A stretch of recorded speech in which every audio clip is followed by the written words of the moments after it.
Welcome, y'all. Empower you know though. So look, man, we got to talk about the sheriff's office, man. Look, I'm just going to jump straight into it, right? Like, and I want y'all, and I'm gonna be rambling a little bit because this story that I'm about to tell y'all is unbelievable, right? It's unbelievable, especially for a jail, right? So if you got families, number one, if you got families in 1D, 1 Delta, please check on your people for multiple reasons, right?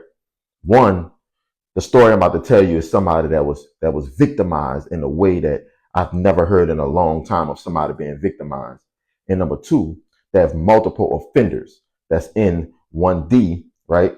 That raped a man multiple times. So I'm gonna tell you this story.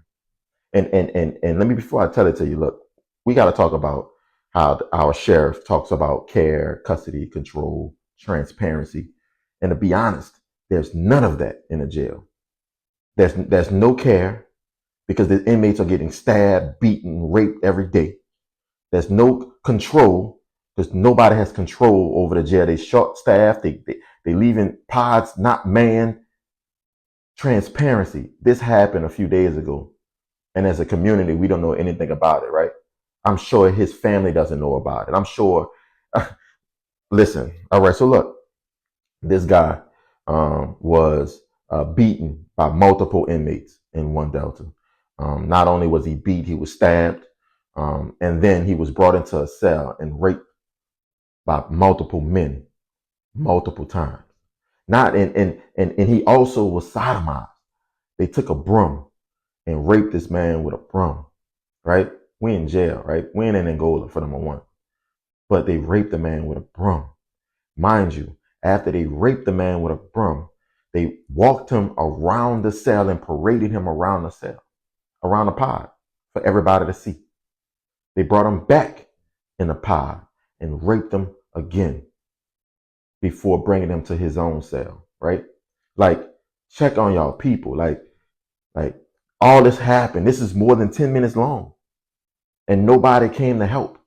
Nobody checked on them. Nobody did nothing. They didn't find out about this until days later.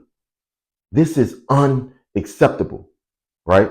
Like, honestly and truly, look, these toy giveaways is great, right? These they had a 50th year for Thanksgiving drives, amazing. But keep the main thing, right? Like, you supposed to keep these people safe. Mind you, it's a jail. I get it. I was in prison for 6 months. I get it.